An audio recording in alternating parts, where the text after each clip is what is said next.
رسول خدا جب مکہ سے مدینہ آئے، مدینہ میں اپنی حکومت بنائی، حکومت بنا کر پہلی جنگ ہوئی، جنگ بدر آپ کے سامنے ہے، 313 افراد اس کے اندر، تھوڑے سے گھوڑے، کچھ تلواریں، لیکن اللہ پر ایمان، توقع، رسول خدا کے پیچھے جنگ کی۔ کفار مکہ شکست کھا گئے۔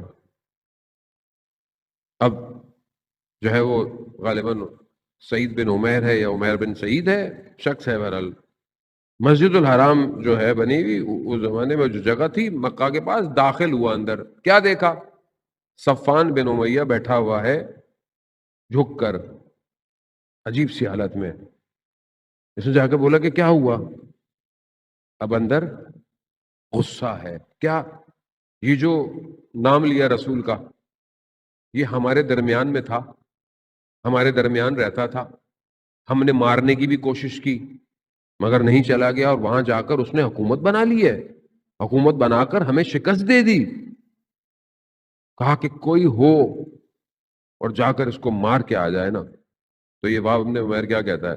کہتا ہے اگر میں یہ کام کروں، کہا تمہارا سارا خرچہ، تمہارا سارا پیسہ، تمہاری گھر والوں کو اپنے گھر والوں سے زیادہ، اس نے کہا میرا قرضہ بھی ہے، کہا تمہارا قرضہ بھی، کہا ثابت قول رہو گے؟ کہا ہاں، کہہ رہا ٹھیک ہے۔ اس نے تلوار خریدی، تلوار کو زہر آلودہ کیا، کہا جاؤ گے کیسے؟ کہا میرا بیٹا جنگ بدر میں اسیر ہوا ہے، میں اس کو چھڑانے جاؤں گا اور رسول کو ختم کر دوں گا۔ اب یہ چلا مسجد مدینہ پہنچا، گا کیسا ہے؟ کہہ رہے رسول خدا سے ملنا ہے، اپنا بیٹا چھڑوانا ہے۔ مسجد نبوی، رسول خدا بیٹھے ہوئے ہیں، یہ آیا، رسول خدا نے دیکھا اس کو، کہا کیسے آنا ہوا؟ کہا اپنے بیٹے کے لیے آیا ہوں، اس کا فدیہ دینے، آپ سے آزاد کرا لوں۔ کہا اچھا، تلوار کیوں لے کے آئے ہو؟ کہا وہ آپ کو تو پتا ہے رستے میں خطرہ ہے۔ کہا اچھا، اس کو زہر آلودہ کیوں کیا ہے؟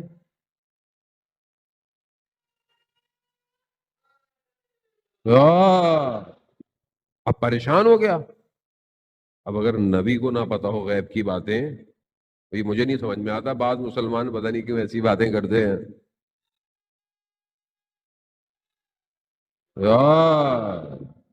یہ معصوم ہے، غیب تو پتا ہوگا، یہ ان کے لیے کون سی بڑی بات ہے؟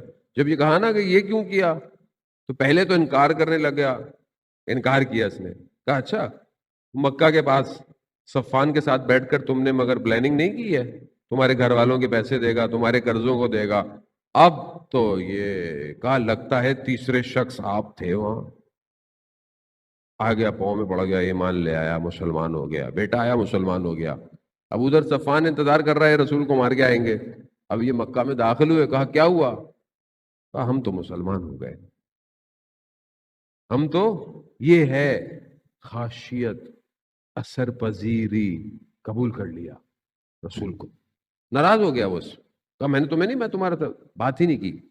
فتح مکہ جب ہوئی تو رسول خدا نے سب کو معاف کیا سوائے 10 لوگوں کے، 8-10 لوگوں کے سوا سب کو معاف، اس میں ہی صفان بھی تھا۔ کیوں؟ کیونکہ اس نے ٹیررسٹ پلان کیا تھا رسول کے خلاف۔ رسول نے خدا کہ اس کو معاف نہیں کیا جائے گا، البتہ رسول نے بعد میں لوگوں کو معاف کر دیا، رسول تھے، رحمت اللہ عالمین تھے، معاف کر دی، لیکن اس کو کہا نہیں۔ اب اس کی جان خطرے میں ہو گئی، اب یہ نکلنا، کیونکہ جب رسول معاف نہیں کرے تو اس کا مطلب ہے اس کو تو مارنا جائز ہے، اس کو تو مارنا، ابھی چھپے۔ اب وہی شخص وہاب بن عمیر، لیکن اس لیے کہتے ہیں دوست اچھا ہونا چاہیے، دوست آپ کا ایسا ہو جسے دیکھ کر خدا یاد آئے۔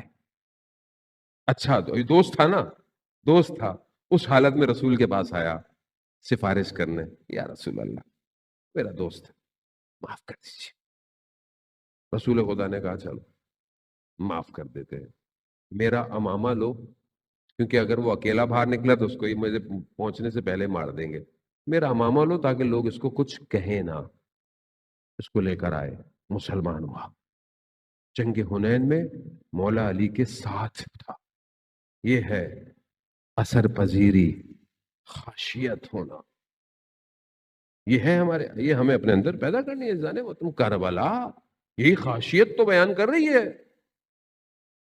سید ابن طاؤس بیان کرتے ہیں، جنہوں نے سب سے اوتھینٹک مقتل جس کا ہے لہوف، وہ کہتے ہیں کہ شب عاشورہ خیموں کے پاس جو آوازیں تھیں وہ بالکل ایسے جیسے شہد کی مکھیوں کی آوازیں نہیں ہوتی ہیں.